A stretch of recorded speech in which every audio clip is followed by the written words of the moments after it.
वन्दितु सौवसिद्धे ध्रुवमचलमनोवमं गतिं पत्ते वोच्छामि समयपाहुड मिनमोऽसुधकेवली भणितम् नमः समयसाराय स्वानुभूत्या चकासते चित्स्वभावाय भावाय सर्वभावांतरच्छिदे। अंतिम शासन नायक 1008 भगवान महावीर स्वामी की जय। द्वादशांग श्रुत देवी की जय। स्वाध्याय कक्ष संपेपर्यंत आपणा सर्वांना चतुर्विध आहाराचा त्याग असणार आहे। समयसार ग्रंथ आपण बघतो आहे आणि निर्जराधिकार आमचा सुरू आहे। निर्जरा ज्या परिणामांनी आमची निर्जरा होणार आहे तो एक देश शुद्ध वितराग परिणाम। हा परिणाम जीवनात जेव्हा आला त्या समयापासून स्व पर काय, स्वचा स्वीकार आणि पराचा त्याग ही प्रक्रिया जीवनात सुरू झाली आणि स्वभावाचं ग्रहण करणं आणि पररूपाचा त्याग करणं हे जिनागमाचं सार आहे। जर आम्ही इष्टोपदेश सारखा ग्रंथ उघडला आणि शेवटची 105 नंबरची गाथा पाहिली तर आम्हाला दिसेल त्या गाथेमध्ये पूज्यपाद आचार्य म्हणतात, जीव अन्य पुद्गल च अन्य इत्यसौ तत्व संग्रह। जीव अन्य आहे आणि पुद्गल म्हणजे सगळं द्रव्य बाकीचं हे अन्य आहे, एवढाच जिनागमाचा सार आहे। मग आम्हाला प्रश्न पडतो की एवढाच जिनागमाचा शॉर्ट सार आहे, याच्यामध्ये एवढंच सांगायचं आचरणा, तर एवढी ग्रंथ संपदा का आम्ही वाचायची? प्रश्न रास्त आहे। आम्हालाही हा प्रश्न बऱ्याचदा पडतो की कशासाठी जीव अन्य आहे, पुद्गल अन्य आहे, शरीर अन्य आहे, रागद्वेषादी माझ्यापासून वेगळे आहे, एवढं समजलं तरी काम होणार आहे। पण हे समजण्यासाठी स्वतःची विशुद्धी असावी लागते। आणि विशुद्धी कधी निर्माण होईल? विशुद्धी होईल जेव्हा आम्ही शास्त्र अध्ययन करू, गुरु उपदेश ऐकू, समचेतन करू, या वेळेला ही विशुद्धी येणार आहे। जेव्हा सामायिक आम्ही करू, सामायिक करणं आम्ही जोपर्यंत वाचतो, सामायिकाची फक्त थिअरी वाचतो, तोपर्यंत आम्हाला वाटतं सामायिक करणं अत्यंत सोपं आहे। काय सोपं आहे? की मनात कोणतेही विकल्प न करणं। आम्हाला वाटते ही इझी गोईंग प्रक्रिया आहे, पण प्रत्यक्षामध्ये ज्या वेळेला आम्ही सामायिक करतो त्यावेळेला बघा, आम्हाला निर्विकल्प व्हायचंय, ठरवलेलं आहे आणि विकल्पांची मालिका लागते। कधी कधी तर असं म्हटलं जातं की सामायिकाला बसलं की जास्त विकल्प येतात, इतर वेळी विकल्प आमचे नसतात। आहे का अशी परिस्थिती? नाही आहे। बाकीच्याही वेळी विकल्प आहे, पण ते आम्हाला समजत नाही। विकल्प चालू आहे असं आम्हाला वाटत नाही, पण सामायिकामध्ये मन स्थिर करण्याचा प्रयत्न करतो आणि मग लक्षात येतं की अरे, माझा तर हा विकल्प सुरू आहे, माझ्या मनामध्ये तर हा विचार आलेला आहे। म्हणजे विचारांना आम्ही पहिल्यांदा तर समजू शकतो सामायिक करताना। इतर वेळी विचार येत आहे हेही आम्हाला समजत नाही आणि म्हणून ते बघण्यासाठी, अवलोकन करण्यासाठी ती प्रॅक्टिकल करणं हे गरजेचं आहे। त्याप्रमाणे जीव अन्य आहे, पुद्गल अन्य आहे, एवढ्यानीही आमचं काम भागणार आहे। पण हे जीवनात उतरण्यासाठी आम्हाला हे सगळे ग्रंथ, मी कोण, पर काय, कोणत्या वादी लोकांचं कोणतं मत आहे, नैयायिकांनी कसं मत मांडलं, नंतर मीमांसकांनी काय मांडलं, सांख्यांनी कसं कथन केलं, हे सगळं समजून घ्यावं लागेल।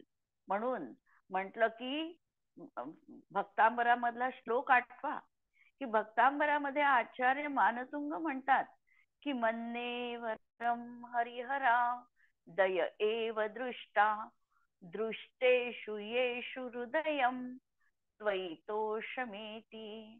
काय म्हणतात मानतुंग आचार्य? मन्ने वरम, मन्ने म्हणजे बरं झालं, दय एव दृष्टा, मी अनेक देव आधी बघितले, बरं झालं.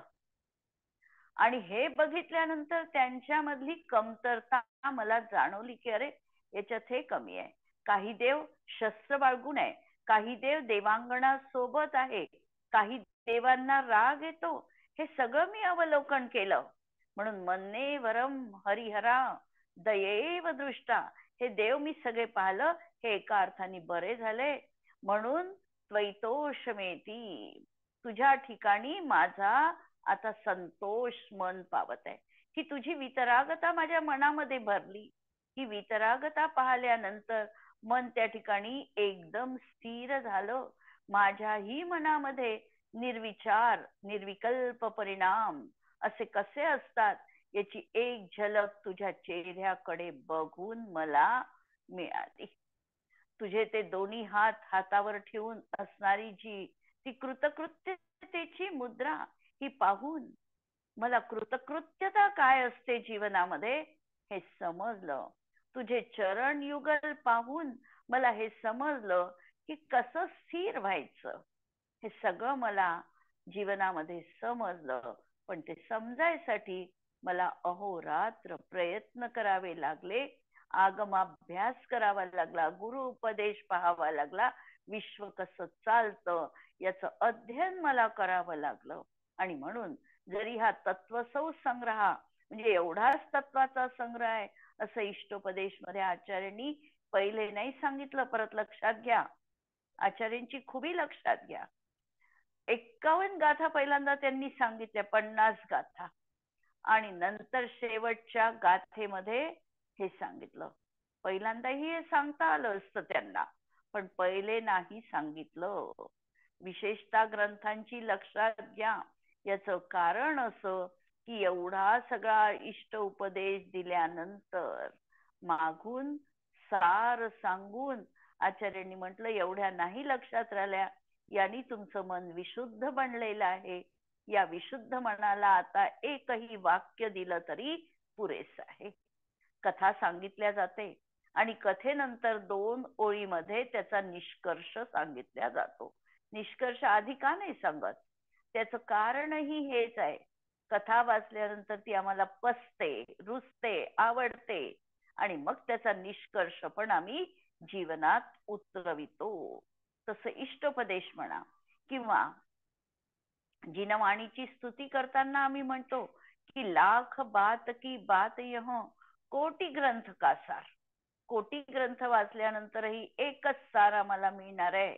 कोणता? लाख बात की बात यह कोटी ग्रंथ का सार, जो सुख चाहे आत्मा आत्म अनुभव करो प्रणाम. आत्म्याचा अनुभवच घ्या. सगळ्या ग्रंथांना उघडा, शेवटी कुठे येणार आहे? आत्मानुभूती. म्हणून आत्मानुभूती हेच आमचं जीवनामधलं उद्दिष्ट आहे. 200 नंबरची गाथा आपण पाहत होतो काल, आणि त्यामध्ये ही गोष्ट सांगितलेली आहे. सम्यक दृष्टी स्वतःला कर्म विपाकच भावांपासून वेगळा बघतो. कर्म विपाजक, कर्माच्या उदयात होणारे जे परिणाम आहे त्या परिणामांपासून हा स्वतःला वेगळं बघतो. पहिली गोष्ट. दुसरी गोष्ट, सम्यक दृष्टी आपले सर्वस्व शाश्वत एक न्यायक भाव रूपाने अनुभवतो. ही दुसरी गोष्ट सांगितली कालच्या गाथेमध्ये.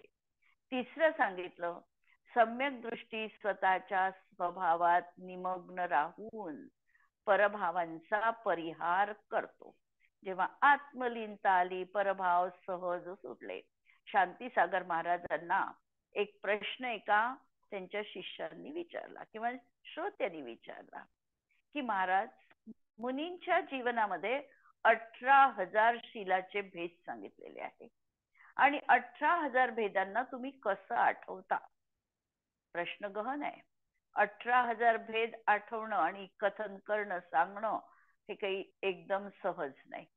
शांतीसागर महाराजांनी उदाहरण दिलं की मी माझ्या आत्मस्वरूपामध्ये तल्लीन राहिलो, एकात तल्लीन राहिलो की 18,000 शीलांचे उत्तर भेद सहज माझ्या जीवनात पाळले जाणार आहेत. आठवायची गरज नाही. मी तल्लीन झालो आत्मस्वभावात की आपोआप ते भेद माझ्या जीवनात असणारच आहे. तसं सगळ्या ग्रंथांचा सार कुठे आहे, तर एक आत्मानुभूती हा सार सगळ्या जीवनात आहे. म्हणून परभावांचा परिहार करतो आणि स्वतःची वास्तविकता प्रगट करतो. ही तिसरी गोष्ट. चौथी गोष्ट सांगितली, तो स्वतःच्या ज्ञायक भावाचं ग्रहण करतो आणि म्हणूनच तो ज्ञान संपन्न आहे. आणि कर्मोदय विपाकच भावांचा त्याग करतो म्हणून वैराग्य संपन्न आहे.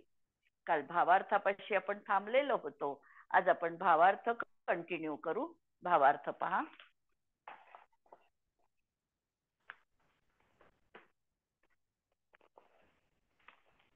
जेव्हा आपणाला स्वतःला न्यायक भावरूप आत्मोत्थ सुखमय जाणतो.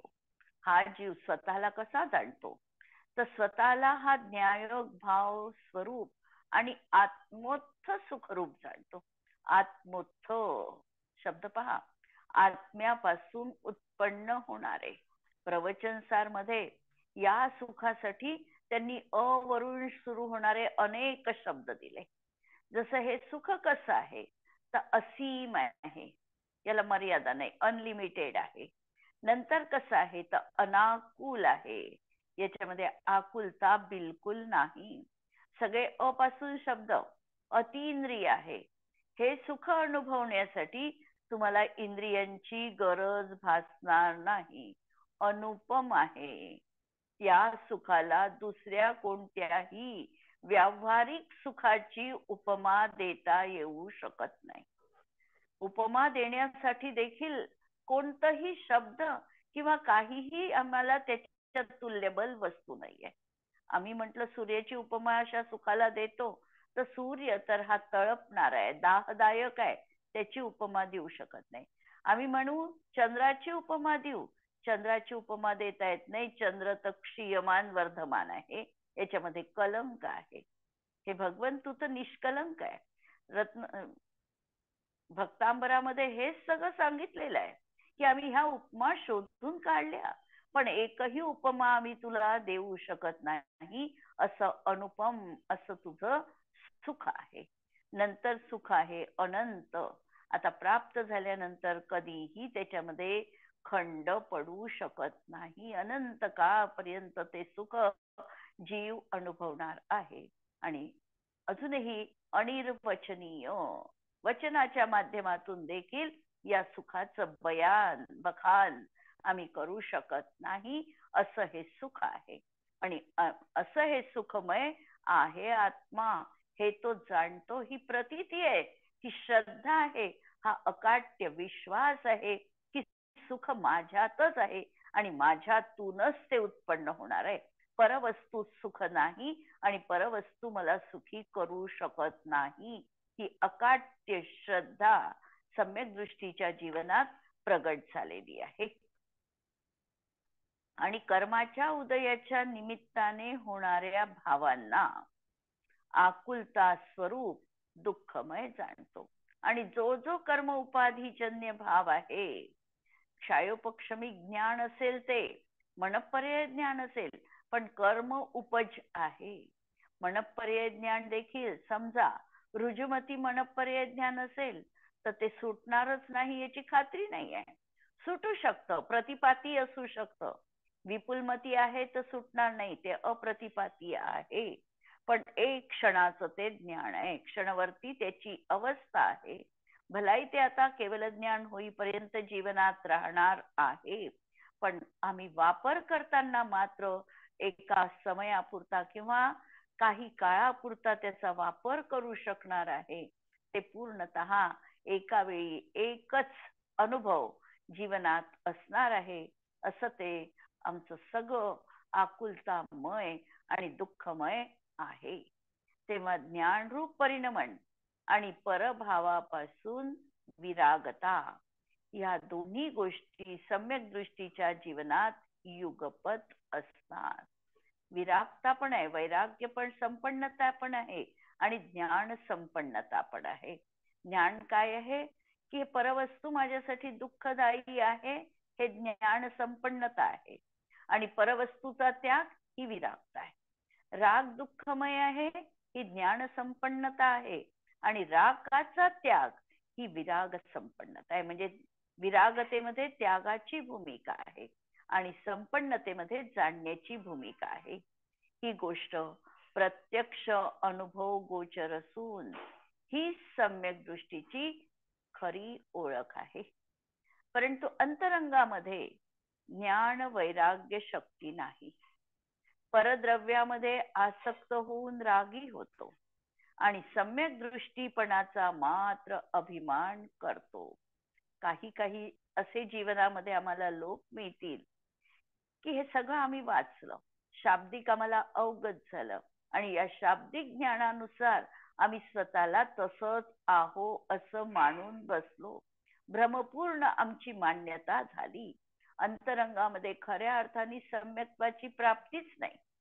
म्हणून ज्ञान वैराग्यपणा नाही आणि परद्रव्यामध्ये आसक्त पण आहे, रागी होतो आहे आणि सम्यक दृष्टीपणाचा मात्र अभिमान करतोय की मी नाही, मला सम्यक्त्व झालेलं आहे. म्हणून त्याला म्हणतात हा कसला सम्यक दृष्टी. त्याच्या सम्यक दृष्टीपणाचा अभिमान वृथा आहे हे कलशामध्ये सांगतात. कलश आहे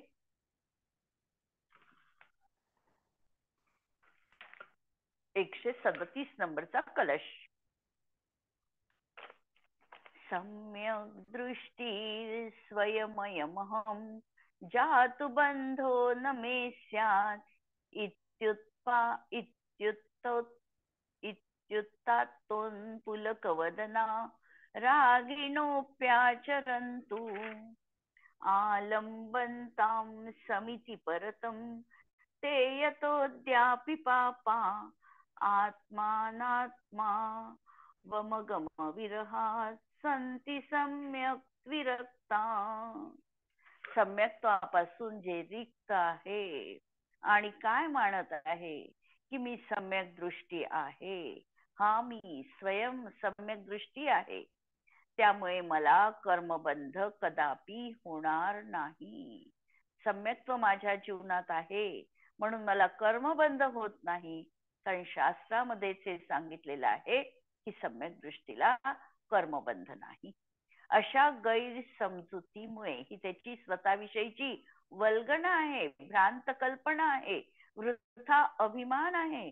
आणि या अभिमानाने तो परद्रव्यामध्ये रागी द्वेषी जीव, तो रागी द्वेषी आहे. अजूनही त्याचा अनंतानुबंधी रागच सुटला नाही. अशा तऱ्हेने किंवा मिथ्यात्वच सुटलं नाही. अशा तऱ्हेने परद्रव्यामध्ये तो आसक्त पण आहे आणि अनंतानुबंधी जनित राग द्वेषही त्याच्या जीवनात विद्यमान आहे.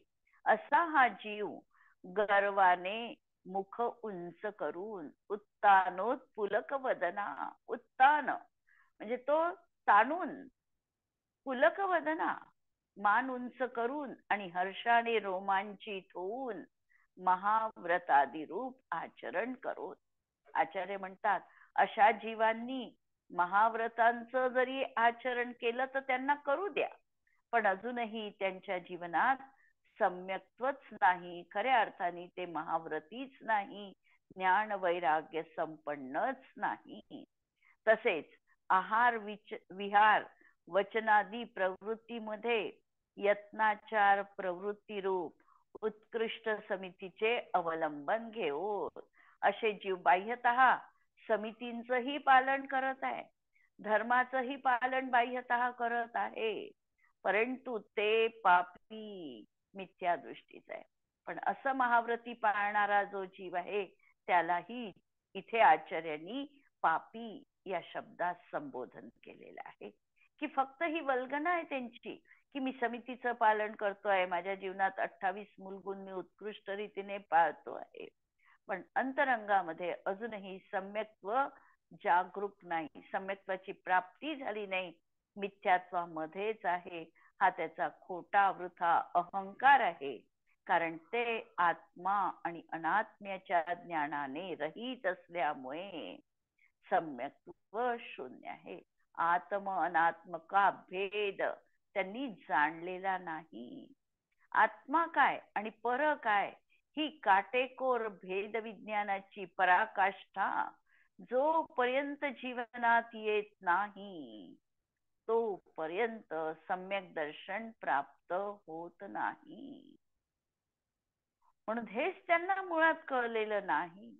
महाव्रतामध्ये संतुष्ट आहे, पण महाव्रतापेक्षा देखील कषायांच्या अनुदयात असलेला अंतरंग रूप वितराग परिणाम हा जीवनात आलाच नाही.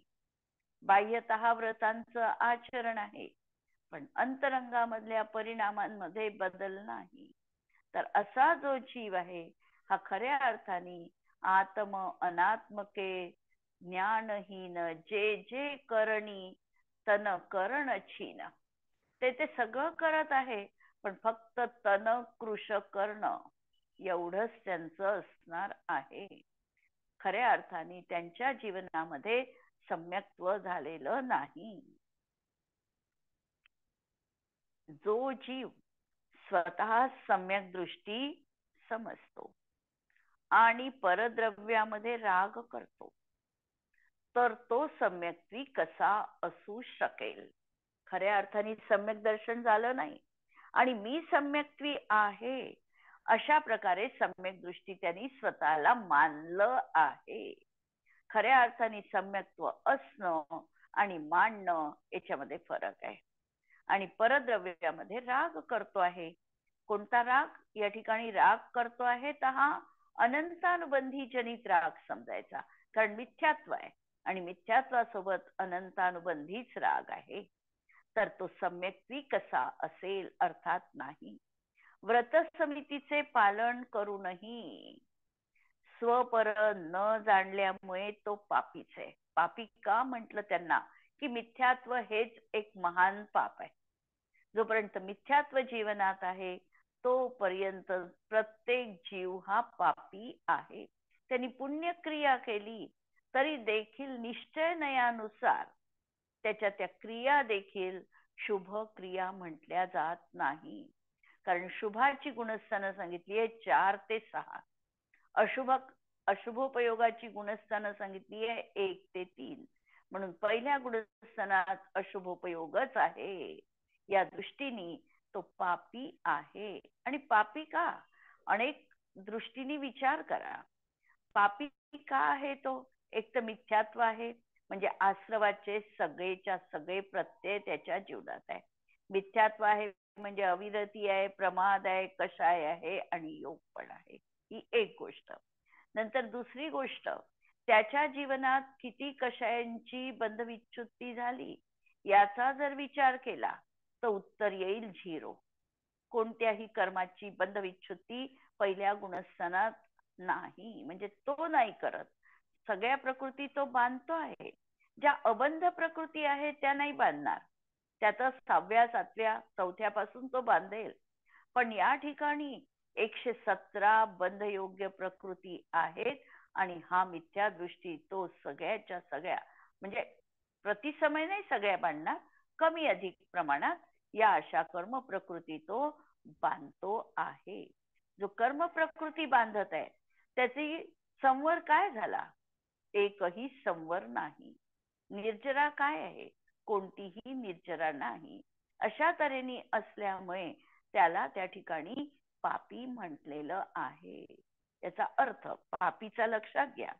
तसेच आपणास बंध नाही असं समजून स्वच्छंद प्रवृत्ती करेल तर तो सम्यक दृष्टी कसा? आणि स्वच्छंद मन मानेल तशी अनर्गल प्रवृत्ती त्याच्या जीवनात असेल, तशी अनर्गल प्रवृत्ती नाही, कारण इकडे तो महाव्रती दाखवलेला आहे. अशी प्रवृत्ती नसेल, पण एखादा मिथ्या दृष्टी आहे आणि 4थ्या गुणस्थानात आहे असं समजत असेल आणि सगळा मनसोक्त तो आहार विहार भोग भोगत असेल तर त्याला सम्यक्ती म्हणता येणार नाही. अर्थात तो सम्यक दृष्टी असू शकत नाही. कारण चारित्र मोहाच्या उदयाने होणाऱ्या रागादिकांचा जोपर्यंत सद्भाव आहे, यथाख्यात चारित्र होत नाही तोपर्यंत तर बंध होतच असतो. कारण परत बंधाची उपपत्ती आम्हाला दिलेली आहे आश्रवाधिकारामध्ये, की हा जो ज्ञानाचं जघन्य रूप परिणमन जोपर्यंत आहे तोपर्यंत सम्यक दृष्टीला देखील बंध आहे. प्रकरण आठवत असेल, आश्रवाधिकारामध्ये हे प्रकरण येऊन गेलं. ज्ञानाचं जघन्य परिणमन जोपर्यंत आहे तोपर्यंत जीवाला बंध आहे. म्हणून हा बंध तर त्याला होऊ लागला, आणि तो स्वतःला जो अबंध मानत असेल तर तो भ्रांत कल्पना त्याची आहे. जोपर्यंत राग राहतो तोपर्यंत सम्यक दृष्टी आपली निंदा गर्हा करतच असतो. जोपर्यंत त्याच्या जीवनात राग होऊ लागलेला आहे तो रागाला चांगलं मानतच नाही आहे. 5व्या गुणस्थानामधला राग असेल तरीही हा राग जीवनातून कसा सुटेल, आणि राग आला तर स्वतःचा आत्म निंदा गर्हा ही त्याच्या जीवनात सातत्याने सुरू आहे. की हा का आला, याला मला नको होतं, याच्याकडे मला लक्ष द्यायचं नाही, याचा मी स्वामी नाही, हा आगंतुक परिणाम आहे, हा जीवनातून वजा व्हायला हवा, हा भाव त्याच्या जीवनात सातत्याने आहे. तर म्हणून निंदा आणि गर्हा त्याची जीवनात सतत सुरू आहे. केवळ ज्ञान झाल्यामुळे बंधापासून मुक्तता होत नाही. केवळ आम्ही शाब्दिक जाणलं, जसं आज आम्ही समयसार शाब्दिक आम्हाला जाणलं, कदाचित मुखोद्गत झाल्या काही गाता, कदाचित आम्हाला भावार्थही समजला, पण समजून काम नाही भागणार आहे. समजून ती गोष्ट जीवनात आली तर प्रत्यक्षामध्ये आम्हाला बंधापासून सुटू शकणार आहे.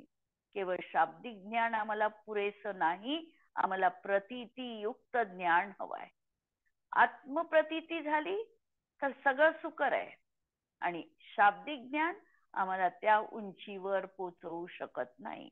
म्हणून केवळ ज्ञान झालं, पोपटपंची सारखं आम्हाला माहितीये पोपटपंची कशाला म्हणतात. पोपट जसं आम्ही बोलू शिकवू ते बोलतो, तसं आम्ही नुसतं तोंडाने बोलत राहिलं तर कार्य झालं नाही. म्हणून असं ज्ञान बंधापासून मुक्त करत नाही. ज्ञान झाल्यानंतर त्यामध्ये लीनता रूप शुद्धोपयोगमय चारित्रानी बंध नष्ट होईल. मग आम्ही लीनता त्या ज्ञानामध्ये जशी साधू प्रतीती राहील, स्वभान राहील, त्यानुसार आम्हाला मग बंध रुकणार आहे. म्हणून परपदार्थामध्ये राग असतानाही बंद होत नाही असे मानून स्वच्छंद होणे हे तर मिथ्यात्वच आहे. आणि म्हणून ही गोष्ट प्रामुख्याने इथे सांगितली की जोपर्यंत असं आहे तोपर्यंत आता जीवनामध्ये मिथ्यात्व अजूनही विद्यमान आहे. अध्यात्म ग्रंथांमध्ये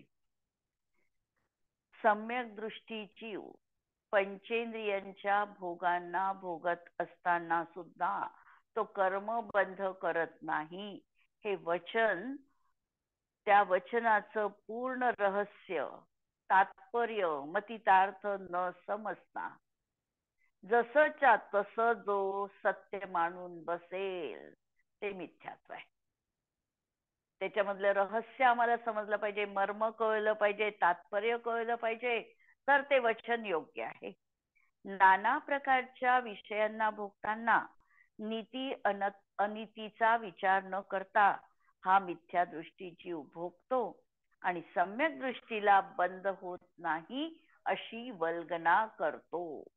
वास्तविक ज्याला आत्म्याची भावना नाही, कर्म नो कर्म भावकर्मापासून पृथक आत्मानुभव नाही, त्याने स्वतःला सम्यक्त्वी मानले, अणुव्रती मानले, महाव्रती मानले, तरी तो खऱ्या अर्थाने सम्यक्त्वाला त्यांनी प्राप्त केलेलं नाही. आगम कथनानुसार आत्म्याच्या स्वरूपाचं वर्णन आगमाभ्यासी करतो, त्याला शाब्दिक यथार्थ ज्ञानही होते.